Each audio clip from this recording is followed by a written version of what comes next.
이 시간 우리에게 주신 하나님의 말씀은 빌립보서 3장 20절에서 21절 말씀과 요한계시록 21장 1절에서 4절까지 말씀입니다. 각각 신약 322면, 421면입니다. 먼저 빌립보서 말씀입니다. 그러나 우리의 시민권은 하늘에 있는지라 거기로부터 구원하는 자 곧 주 예수 그리스도를 기다리노니 그는 만물을 자기에게 복종하게 하실 수 있는 자의 역사로 우리의 낮은 몸을 자기의 영광의 몸의 형체와 같이 변하게 하시리라. 요한계시록 말씀입니다.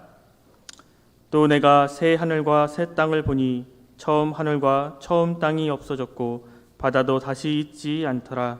또 내가 보매 거룩한 성 새 예루살렘이 하나님께로부터 하늘에서 내려오니 그 준비한 것이 신부가 남편을 위하여 단장한 것 같더라.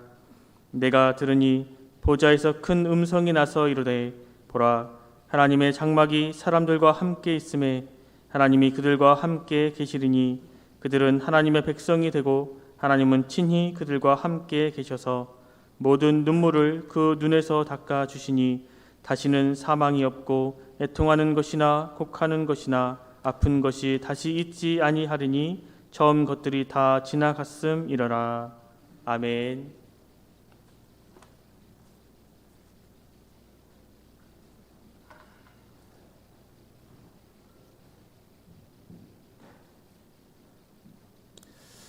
작년에 이어서 올해도 코로나로 제한을 받게 되었습니다. 하지만 그래도 추석을 맞아 고향을 방문할 것을 생각하면 벌써부터 풍성한 마음이 됩니다. 우리 모두는 어릴 때 고향에 대한 추억이 있습니다. 여름날 마을 앞 개울가에서 물장구를 치던 일, 겨울에 동생과 함께 파란 하늘에 연을 날리고 썰매를 탔던 일, 그리고 저녁 늦게까지 친구들과 함께 마을 공터나 느티나무 아래에서 재미있게 놀던 기억이 있을 것입니다. 그리고 지금과 같은 추석 명절을 맞으면 온 가족이 함께 모여서 맛있는 음식을 먹고 제기차기나 윷놀이를 했던 추억이 다 있을 것입니다.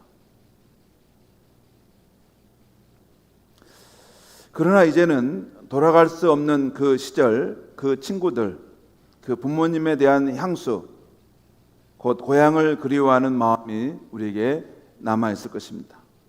오늘은 고향을 찾는 추석 연휴를 맞아서 요한복음 14장에서 예수님께서 내 아버지 집에 구할 곳이 많도다 하셨던 천국에 대한 그리운 마음을 나누어 보고자 합니다. 오늘 우리는 두 부분의 하나님의 말씀을 읽었습니다. 먼저 빌립보서 3장 20절에서 21절까지 말씀이죠. 제가 읽겠습니다. 그러나 우리의 시민권은 하늘에 있는지라 거기로부터 구원하는 자 곧 주 예수 그리스도를 기다리노니 그는 만물을 자기에게 복종하게 하실 수 있는 자의 역사로 우리의 낮은 몸을 자기 영광의 몸의 형체와 같이 변하게 하시리라. 여기서 사도 바울은 우리 크리스찬의 정체성과 소망에 대해서 말씀하고 있는데요. 우리 크리스찬의 시민권은 하늘에 있다는 것입니다. 우리는 이 땅에 속해 살고 있지만 궁극적으로는 하나님 나라에 속한 시민이라는 것입니다. 그리고 우리는 하늘로부터 임하여 우리를 구원할 자인 예수 그리스도를 간절히 고대하고 있습니다. 예수 그리스도께서 하늘로부터 이 땅에 오시면 우리의 낮은 몸을 그분의 영광의 몸과 같이 변하게 하실 것입니다. 저는 낮은 몸으로 번역했는데 표준 세번역에는 비천한 몸으로 번역하고 있어요. 우리의 몸이 예수님의 부활의 몸, 영광의 몸에 비하면 아주 낮은 몸입니다. 그리고 비천한 몸입니다. 한계에 갇혀 있는 몸입니다. 그런데 이 낮은 몸을 그분의 영광의 몸과 같이 변하게 하실 것입니다. 어떻게? 만물을 복종시킬 수 있는 그분의 크신 능력으로 말입니다. 성도 여러분, 여기서 우리는 어떻게 우리의 낮은 몸이 부활하신 주님과 같이 영광의 몸으로 바뀔 수 있을까 하는 궁금함을 가질 수 있습니다. 이에 대한 대답을 고린도전서 15장에서 사도 바울이 하고 있는데요. 고린도전서 15장 35절에 38절까지 말씀을 보겠습니다. 제가 읽겠습니다. 누가 묻기를 죽은 자들이 어떻게 다시 살아나며 어떠한 몸으로 오느냐 하리니 어리석은 자여, 내가 뿌리는 씨가 죽지 아니하면 살아나지 못하겠고 또 내가 뿌리는 것은 장래의 형체를 뿌리는 것이 아니요 다만 밀이나 다른 것의 알갱이로되 하나님은 그의 뜻대로 그에게 형체를 주시되 각 종자에게 그 형체를 주시느니라. 여러분, 저와 여러분이 이렇게 죽은 자들이 어떻게 부활할까? 어떠한 형체로 다시 살아날 될 것인가? 궁금해하듯이 그 당시 고린도 교회에도 그런 사람들이 있었던 것 같습니다. 거기에 대해서 사도 바울이 말씀하고 있는 거예요. 여러분이 잘 모르십니까? 하는 거예요. 여러분이 뿌리는 씨가 죽지 않으면 살아나지 못하겠고, 그리고 여러분이 뿌리는 것은 장래 형체를 뿌리는 것이 아니라 다만 밀이나 다른 것의 알갱이 뿐이로되 라는 이 말씀은 이런 겁니다. 여러분, 우리가 그 밭에다 이렇게 씨앗을 뿌려보면 그 씨앗이 죽어야지만이 그 안에서 이렇게 싹이 움트고 이게 줄기가 나고 이 식물이 자라나죠. 죽어야 됩니다. 근데 그게 썩어져 죽는 것 같은데 그게 끝이 아니고 거기서 다시 생명이 싹 트고 난다는 것입니다. 그리고 여기 보면 내가 뿌리는 것은 장래의 형체를 뿌리는 것이 아니요 다만 밀이나 다른 것이 알갱이 뿐이로되, 이 말씀은 우리가 이제 상추를 뿌린다, 씨를 뿌린다, 또는 토마토 씨를 뿌린다 할 때 무슨 상추를 그냥 심고 토마토를 심는 것은 아닙니다. 그냥 어떤 작은 알갱이 씨를 뿌리는데 그것이 땅에 들어가 썩어서 죽은 다음에 이게 줄기가 나고 이렇게 싹이 이게 나는데 나중에 어떤 형체를 가진 이런 토마토가 나오고 고추가 나오고 이런다는 것이에요. 그런데 이게 지금 씨앗을 뿌렸을 뿐인데 이게 앞으로 어떤 형체를 가든지 농부는 잘 모르죠. 그건 나중에 그것이 그 썩어서 씨가 죽고 살아나서 발화할 때, 열매가 날 때 그것을 알 수 있는 거라는 거죠. 그 말입니다.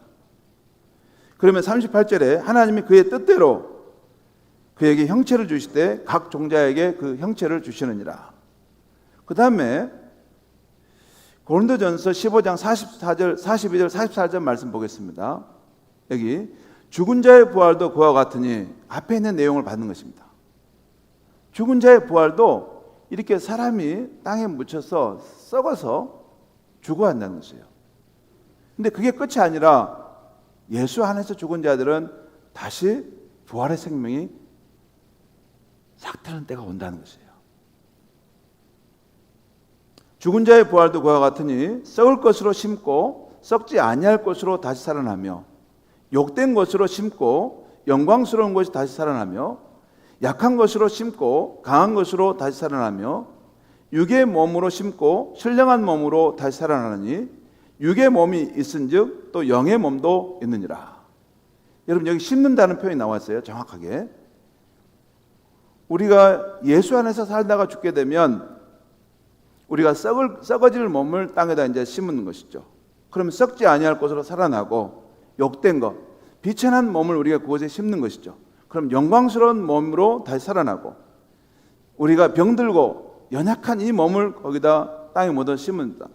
그러면 병들지 않는 이 에너제틱한 그 몸으로 다시 살아난다는 것입니다. 그리고 우리가 지금 가지고 있는 이건 육의 몸이에요. 이걸 영어로 보면 내추럴 바디라고 하는 자연적인 그런 몸이라는 거예요.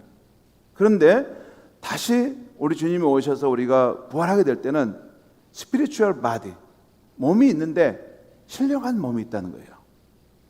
여러분, 우리 몸에는 여러분 문제가 있다는 거 아시죠? 여러분, 우리 몸이 우리를 돕는 게 아니라 우리를 힘들게 할 때가 많습니다. 우리 몸이 쉽게 지치고 이게 쇠락해 가지 않습니까? 또 우리 몸에서 죄의 본성이 있어서 나는 하나님의 뜻을 따라 살고 싶은데 나도 모르게 이렇게 자기 욕망을 따라 죄를 짓고 또 자기중심적인 삶을 살 때가 있지 않습니까? 이게 육의 몸입니다. 그런데 이렇지 않는 신령한 몸, 정말 우리가 하나님께 기뻐하는 삶을 살고 싶으면 100% 그렇게 살 수 있는 그런 몸을 갖는 몸으로 다시 살아난다는 것이에요. 이것이 사도 바울이 우리 그리스도 안에서 죽은 자들이 다시 부활하는 것에 대한 이야기를 하는 것입니다. 그리고 다시 또 이어서 고린도전서 15장 50절 말씀 보겠습니다. 형제들아, 내가 이것을 말하노니 혈과 육은 하나님의 나라를 이어받을 수 없고 또한 썩는 것은 썩지 아니할 것을 유업으로 받지 못하느니라. 이 말씀은 이런 뜻이에요. 여러분, 지금 여러분과 제가 가지고 있는 몸은 혈과 육입니다. 무슨 말? 피와 이 육신으로 가지고 있어요. 그런데 이것을 가지고는 그 영광스러운 하나님의 나라를 유업으로 받을 수 없다는 거예요. 이게 문제가 있는 몸이라는 거예요. 그러니까 하나님의 나라를 유업으로 받고 그 나라에 들어가려면 거기에 합당한 새로운 몸을 입어야 된다는 것이에요. 그러면서 또 여기 보면 썩을 것은 썩지 아니할 것을 유업으로 받지 못하느니라. 그 말은 뭐냐? 이 몸은 우리의 육신이지만 이게 쇠락하고 썩어져 가는 몸입니다. 여러분, 늙은다는 것은 썩어짐의 증표 아닙니까? 꼭 우리가 땅에 묻혀야만이 알 수 있습니까? 지금 이것이 건강이 소실되어 간다는 그런 의미예요. 쇠락해 간다. 그런데 이 썩어지는 이 몸은 썩지 아니할 것, 그 썩지 아니할 하나님의 나라를 유업으로 받을 수 없다는 것이에요. 하나님의 나라는 영원한 나라는 거예요. 결코 쇠하지 않는 나라입니다. 그런데 그 나라가 이게 병들고 약하고 죽을 수 있는 이 몸을 가지고 그 나라를 받아 안 된다는 거죠. 새로운 몸을, 그 나라에 맞는 새로운 몸을, 걸맞는 몸을 입고 그 나라의 백성으로 우리가 들어가게 된다는 것이에요. 다시 고린도전서 15장 51절 53절의 말씀을 또 얘기했습니다. 보라, 내가 너에게 비밀을 말하노니, 사도 바울이 지금 하는 말입니다. 우리가 다 잠잘 것이 아니요, 이것은 그리스도 안에서 죽은 자들의 의미입니다. 잠든다는 것입니다.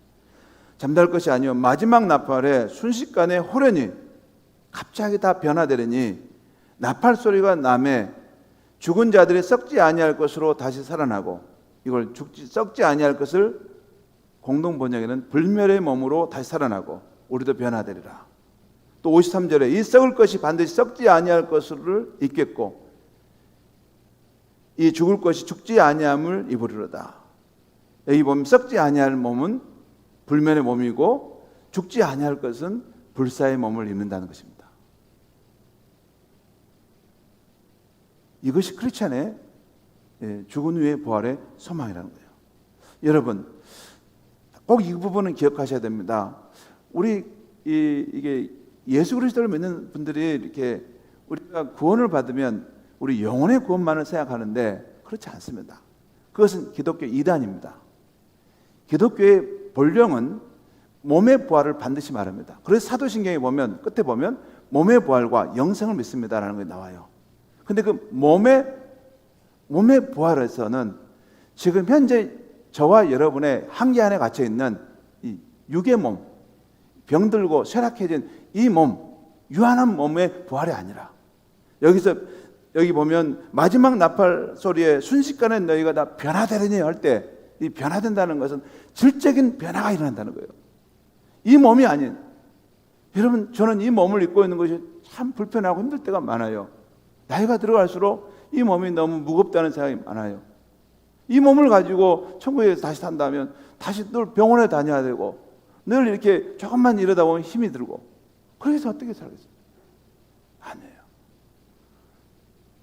예수 그리스도 안에서 우리 죽은 사람들이 다시 부활할 때는 에너제틱, 아주 강한 몸으로 살아나고 영적인 몸으로 살아나고 영광스러운 몸으로 살아나서 그래야지 하나님의 나라를 그 걸맞게 유업으로 상속받게 된다는 것입니다. 성도 여러분, 저는 장례식에서 우리와 함께 사랑의 사귐을 나누었던 성도님의 몸을 땅에 묻게 될 때 이 죽은 몸이 부활의 아침에 다시 살까 하는 생각을 잠시 합니다. 특별히 화장에서 한 줌의 재로 흙 가운데 뿌려지는 성도의 뼈를 볼 때 이 뼈가 부활의 아침에 다시 살 수 있을까 하는 의문을 잠시 갖습니다. 그러나 저는 천지가 다 변해도 결코 변할 수 없는 하나님의 말씀대로 마지막 나팔 소리가 들릴 때 우리 성도의 죽은 몸이 불멸의 몸으로 또 영광의 몸으로 다시 살 것을 분명히 믿습니다. 이것이 저와 여러분의 부활 신앙인 것입니다. 이것은 이게 현재의 삶에 하나님이 복을 주시는 것은 나는 믿지만 죽은 다음에 부활해 또 그리고 우리가 완전히 새로운 존재가 돼? 나 이거 본 것이 아니니까 나 못 믿어. 그분은 아직 기독교인이 아닙니다. 여러분, 기독교의 본령은 여기에 있어요. 기독교인에게는 삶과 죽음의 차이가 없습니다. 왜냐하면 우리가 살다가 죽으면 그 다음에 무슨 영원한 어두움 속에 헤매는 게 아니고 문을 한번 열고 들어가면 찬란한 천국의 세계로 우리가 들어가는 것입니다. 이것이 우리의 부활의 신앙이죠. 다음으로 오늘 읽었던 계시록 21장 말씀을 보겠습니다. 제가 읽겠습니다. 또 내가 새 하늘과 새 땅을 보니 처음 하늘과 처음 땅이 없어졌고 바다도 다시 있지 않더라. 또 내가 보매 거룩한 성 새 예루살렘이 하나님께로부터 하늘에서 내려오니 그 준비한 것이 신부가 남편을 위하여 단장한 것 같더라. 그 다음에 3절 4절 또 보겠습니다. 내가 들으니 보좌에서 큰 음성이 나서 이르되 보라 하나님의 장막이 사람들과 함께 있음에 하나님이 그들과 함께 계시리니 그들은 하나님의 백성이 되고 하나님이 친히 그들과 함께 계셔서 모든 눈물을 그 눈에서 닦아주시니 다시는 사망이 없고 애통하는 것이나 보고하는 것이나 아픈 것이 다시 있지 아니하리니 처음 것들이 다 지나갔음이러라. 여러분, 이 계시록 말씀은 예수님의 제자였던 요한이 세상 마지막 때에 있을 일을 환상 가운데 본 것을 기록한 것입니다. 우리가 읽은 요한계시록 21장 이 말씀의 앞에 내용을 보면 바로 앞에 19장 20장에 보면 예수 그리스도의 재림과 함께 최후 승리가 일어나고 또 20장 11절 이하에서는 하나님의 최후 심판이 이루어지게 됩니다. 바로 이 심판이 있은 후에 이제 부활한 성도들이 살게 될 새하늘과 새 땅이 펼쳐진다는 것입니다. 오늘 읽은 1절과 2절에 보면 사도 요한이 두 가지 사실을 보고 있어요. 두 가지를 보고 있어요. 내가 보니 또 내가 보니 이런 표현이 나와요. 하나는 그의 눈앞에 새하늘과 새 땅이 열리고 처음 하늘과 처음 땅이 없어진 것입니다. 또 다른 하나는 하늘로부터 거룩한 성 새 예루살렘이 내려오는 모습을 보게 된 것입니다. 근데 그 모습이 신부가 남편을 위하여 단장한 것처럼 곧 아름다웠다는 것입니다. 우리 번역에 여기 성이라고 표현하고 있는데 이보다 폴리스, 도시라는 표현이 더 적합합니다. 그래서 표준 세번역과 공동 번역은 거룩한 도시가 내려온다 이렇게 표현하고 있어요. 곧 하늘로부터 거룩한 도시 새 예루살렘이 내려오는 것을 이 사도 요한이 보았다는 것입니다. 마지막 날에. 그리고 3절 4절에서 사도 요한이 또 한 음성을 듣습니다. 여기 보면 1절에서는 사도 요한이 두 가지를 보았다는 것을 말하고 또 3절 4절에는 한 음성을 들었다는 말씀을 해요. 그런데 그 음성은 하나님의 보좌에서부터 나오는 음성이었는데 이런 음성이에요. 보라 하나님의 장막에 사람들 함께 있음에 하나님이 친히 그들과 가운데 계셔서 그들의 눈에서 모든 눈물을 닦아주실 것이다. 다시는 사망이 없고 애통하는 것이나 곡하는 것이나 아픈 것이 다시 있지 아니할 것이다. 이제 처음에 있는 것들은 다 사라졌습니다 하는 음성이 들리더라는 것입니다. 그러니까 성도 여러분, 오늘 읽은 말씀을 종합해 보면 예수 그리스도께서 하늘로부터 이 땅에 다시 오시게 되면, 재림하시게 되면 만물이 새롭게 되고 우주에 큰 변화가 있다는 것입니다. 그리고 그날에는 예수를 믿는 우리는 죽음의 잠에서 깨어나든지 살아서든지 영광의 주님을 맞이하게 되고 그의 부활의 몸으로 변화하게 될 것이라는 것입니다. 뿐만 아니라 그때는 악인과 선인에 대한 하나님의 최후의 심판이 이루어지고 생명책에 그 이름이 기록된 사람들, 곧 예수 그리스도를 믿는 사람들은 새하늘과 새 땅에 있는 거룩한 도시 새 예루살렘에서 살게 될 것이라는 것입니다. 물론 그 도시는 하나님의 나라가 온전히 이루어진 땅으로 다시는 저주와 해를 끼치는 것이 없는 것이 되는 것입니다. 여러분, 우리가 사는 이 세상은 아무리 우리 인간이 노력해도 진정한 정의와 공평과 진리가 강물처럼 흐르는 그 시대는 오지 않습니다. 왜냐하면 인간은 다 자기 편향적이기 때문에 자기 마음의 기울기를 따라 때로는 이렇게 기울고 때로는 저렇게 기울고 때로는 이렇게 기울고 때로는 저 모양을 기운 겁니다. 인간은 다 편향적입니다.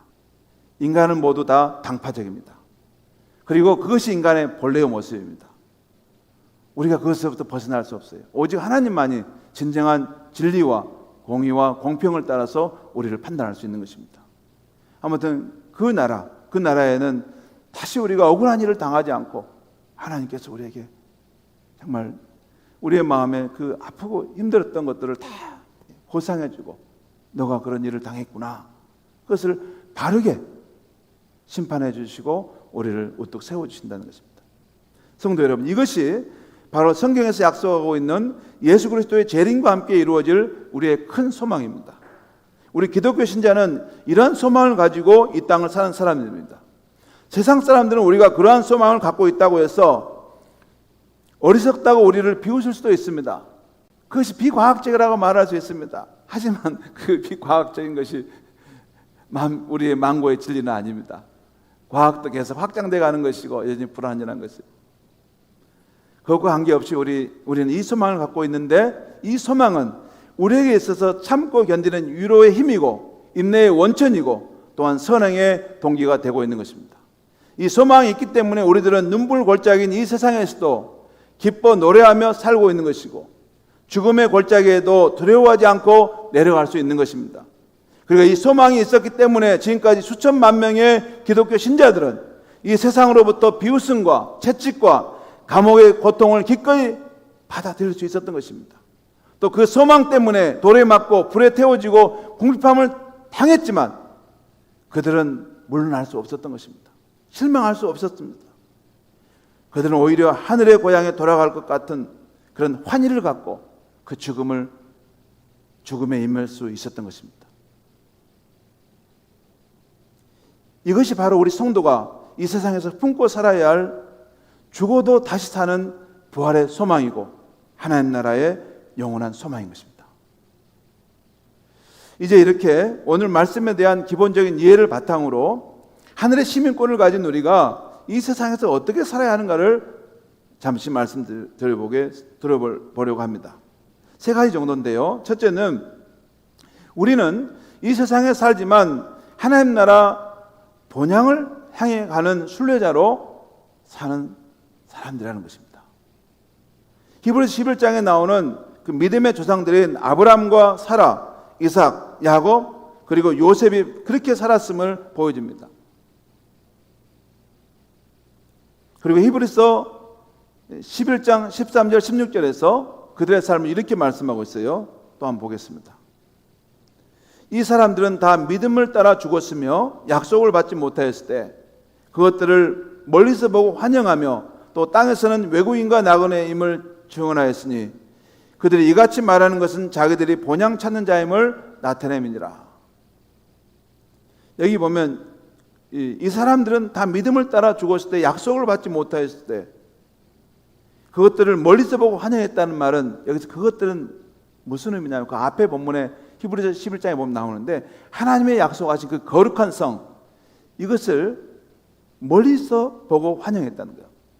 비록 이 살아생전에 그것을 소유하지 못했지만, 그것을 온전히 누리지 못했지만 반드시 때가 되면 하나님의 약속의 땅에 내가 거하게서 영원히 살게 될 것이다.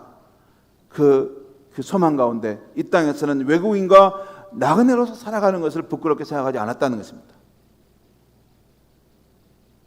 또한 15절 16절 말씀 보겠습니다. 그들이 나온 바 본향을 생각하였더라면 돌아갈 기회가 있었으려니와 그들이 이제는 더 나은 본향을 사모하니 곧 하늘에 있는 것이라. 이러므로 하나님이 그들의 하나님이라 일컬음 받으시는 부끄러워하지 아니하시고 그들을 위하여 한 성을 예비하셨느니라. 그들은 더 나은 본향을 사모했다는 거예요. 하늘에 있는 것이라는 거예요. 여러분, 이 세상에 있는, 땅에 있는 고향도 있지만 하늘에 있는 더 나은 고향도 있다는 것이에요. 그런데 우리 앞서간 신앙의 선진들은 하늘에 있는 더 나은 본향을 사모하며 살았다는 것이에요. 그리고 이 땅에서는 외국인과 나그네로서 살아가는 그런 삶으로 부름받은 것을 부끄러워하지 않았다는 거예요. 성도 여러분, 우리의 시민권이 하늘에 있음을 잊어서는 안 되겠습니다. 우리가 이 세상 사는 것은 잠시 사명의 삶을 살다 가는 것이고, 우리는 돌아가야 할 영원한 나라가 있고 영원한 고향이 있음을 늘 기억하며 살아야 하겠습니다. 한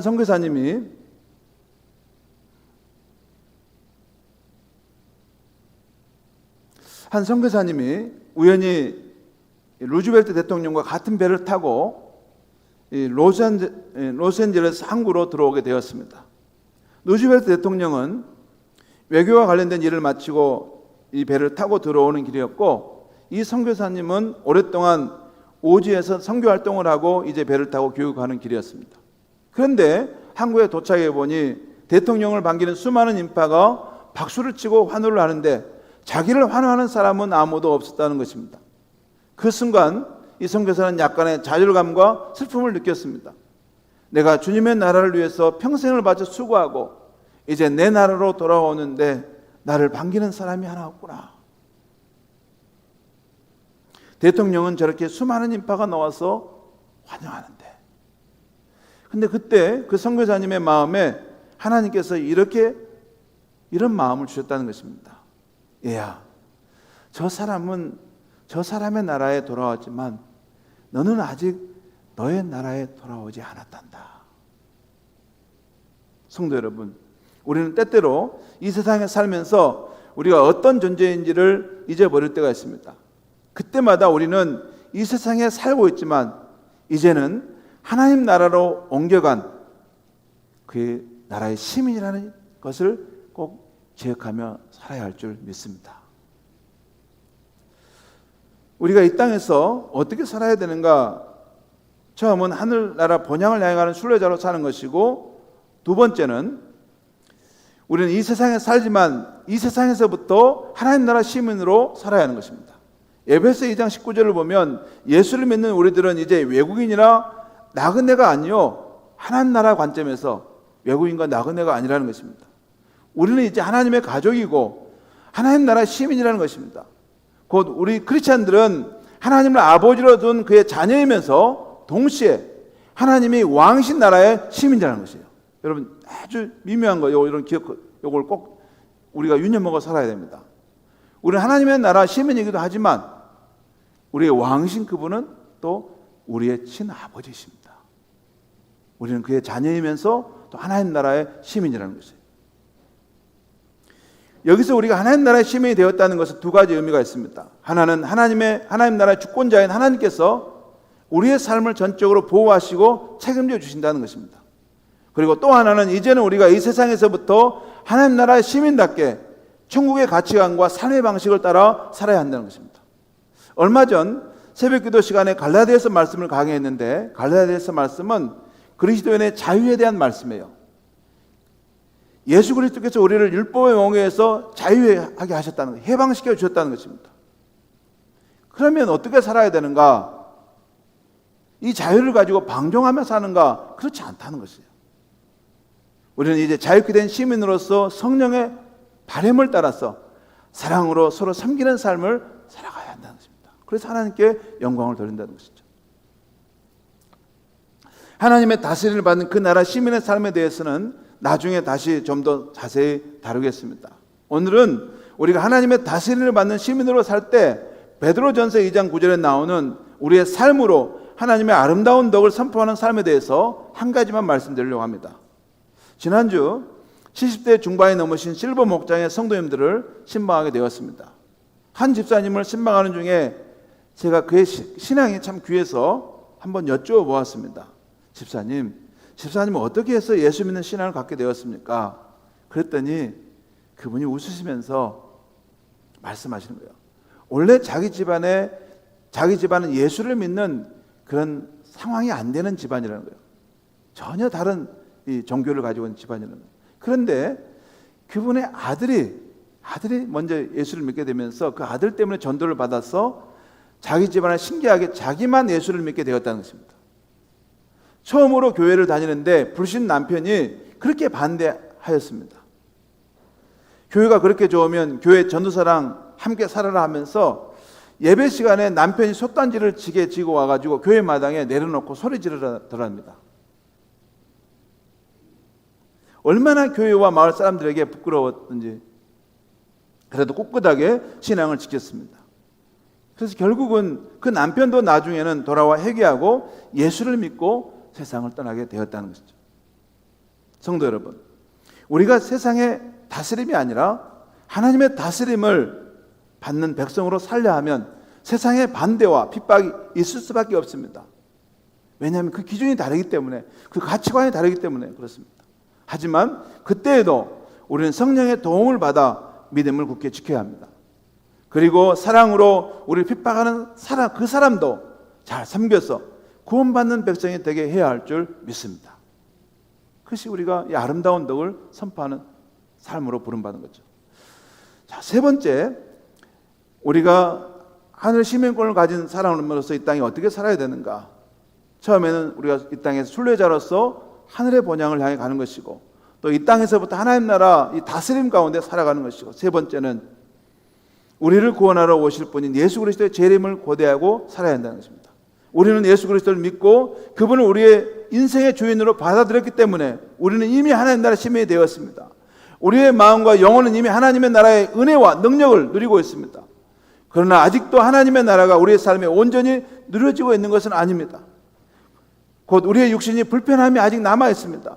그리고 아직도 세상은 하나님 나라를 인정하지 않고 깨어지고 고통받는 세상으로 남아 있는 것입니다. 그래서 로마서 8장을 보면 지금도 모든 만물이, 모든 피조물이 신음하고 있고 하나님의 자녀들이 나타나는 그때를 기다리고 있다고 말씀하고 있어요. 또한 우리 성도들도 우리 몸의 온전한 구속을 기다리고 있다, 갈망하고 있다 하는 표현이 나오고 있습니다. 그러면 이 땅에 하나님 나라가 온전히 이루어진 때는 언제입니까? 바로 하늘과 땅의 모든 권세를 가지신 예수 그리스도께서 이 땅에 다시 오시는 그때인 것입니다. 우리 중에 어떤 이는 그 날을 보지 못하고 죽을 것입니다. 또 어떤 이는 살아생전에 그분을 뵐 수 있을 것입니다. 하지만 주 안에서는 죽은 자나 산 자나 차이가 없는 것입니다. 이것을 데살로니가 전서 4장 13절 이하에 이 말씀하고 있어요. 한번 보겠습니다.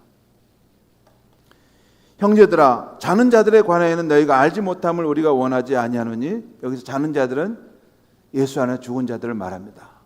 다시 부활할 거기 때문에 잠깐 잔다는 말 한 거죠.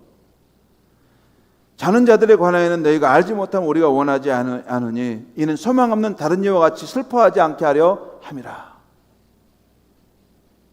또 보겠습니다.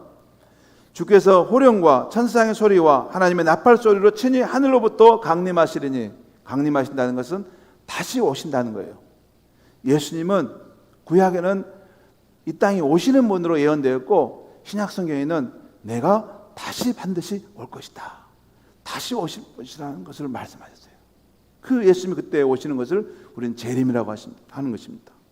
자, 나팔 소리로 친히 하늘로부터 강림하시려니 그리스도 안에서 죽은 자들이 먼저 일어나고 그 후에 우리 살아남은 자들도 그들과 함께 구름 속으로 끌어올려 공중에서 주를 영접하게 하시려니 그리하여 우리가 항상 주와 함께 있으리라. 그리스도께서 영광의 나팔 소리와 함께 이 땅에 임하게 될 때는 그리스도 안에서 죽은 자들이 먼저 살아나고 우리 살아남아 있는 자들도 그들과 함께 구름 속에 올려서 영광의 주님을 맞이하게 되며 그와 함께 새하늘과 새 땅에서 영원한 하나님 나라의 삶을 살게 된다는 것입니다. 이것이 우리 기독교인의 소망입니다. 사랑하는 성도 여러분, 이제 이 주일 예배가 끝나면 본격적으로 추석 연휴로 들어갑니다. 우리는 각자 이 땅의 고향을 찾아가 가족들과 함께 즐거운 시간을 나눌 것입니다. 그런데 우리는 이 고향을 찾는 즐거움을 누릴 때 그와 동시에 이 세상을 먼저 떠나가신 가족들과 믿음의 형제 자매들이 있는 하늘의 고향도 생각할 수 있기를 바랍니다. 그리고 언젠가 다시 만날 그날을 생각하고 그리운 마음과 함께 우리의 그 소망을 새롭게 할 수 있는 그 시간이 되기를 바랍니다. 마지막으로 영상을 하나 보겠는데요. 이전 제가 섬기던 교회에서 저와 함께 동행했던 교육자들이 부르는 정지용 시인이 썼던 그 향수라고 하는 시를 부른 노래입니다. 한번 우리 들어보도록 하겠습니다.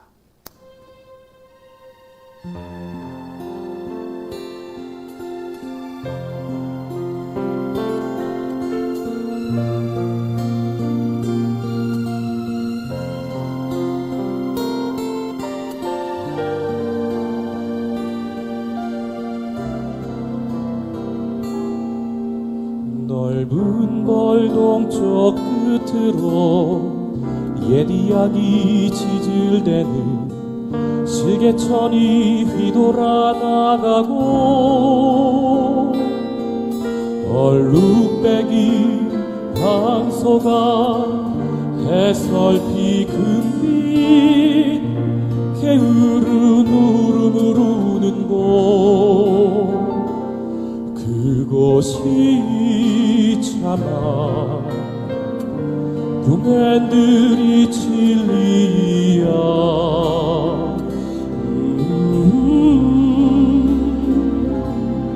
실한 후에 새가 식어지며 빗밭에 밤바람 소리 말을 날리고 얇은 철임에 겨운 늙으신 아버지가 집베개를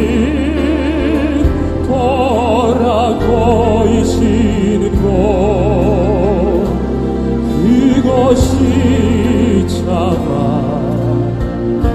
그맨들이 진리야. 흙에서 자란 내 마음 달아나는 빛이 그리워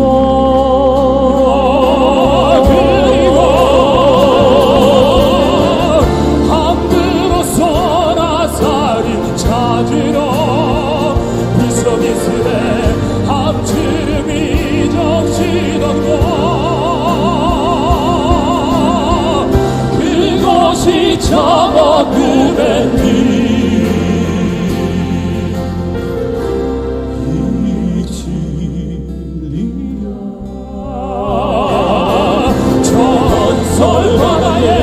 춤추는 밤물결 같은 걸어오는 귓머리 날리는 어린 누이와 아무렇지도 않고 예쁠 것도 없는 사철말 벗은 아내가 다가을 햇살이 등에 지고 이삭 죽던 곳 그곳이 참아 그맨들이 진리야.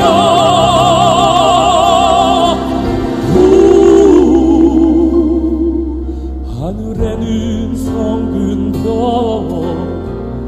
알 수도 없는 모래성으로 발을 옮기고 서린 까마귀 으지짓고 지나가는 초라한 집을 흐릿한 불빛에 돌아앉아 도란도란거리는 곳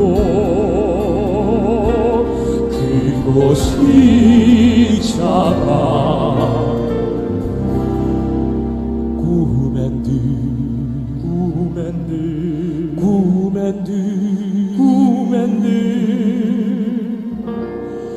이 진리야.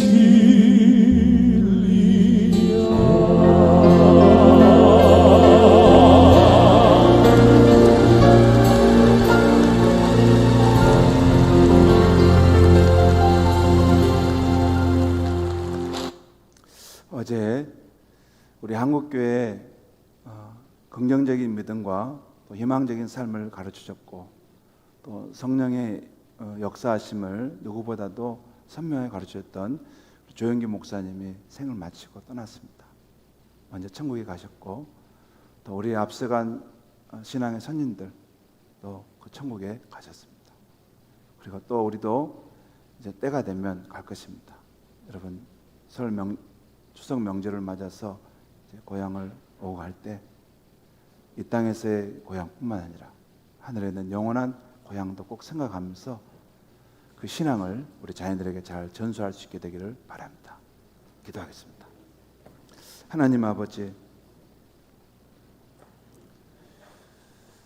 하나님 아버지, 어찌 우리가 꿈에 늘 있겠습니까?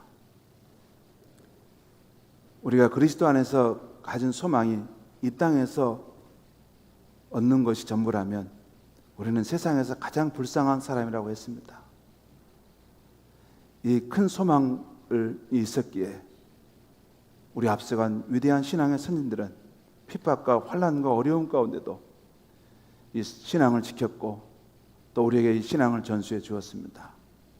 예수 그리스도, 그분은 우리의 십자가에서 우리의 죄를 구속해 준 분뿐만 아니라 이제 때가 되어 오시면 우리를 부활의 몸으로 다시 살리실 분이시며 우리를 영원하신 하나님 나라로 인도하여 주실 분임을 우리가 믿습니다. 하나님 아버지, 이 추석 연휴를 맞아서 고향을 오고 갈 때 하나님 나라에 대한 영원한 소망을 다시 한번 생각할 수 있는 귀한 우리가 되게 하여 주시옵소서. 예수님의 이름으로 기도하옵나이다. 아멘.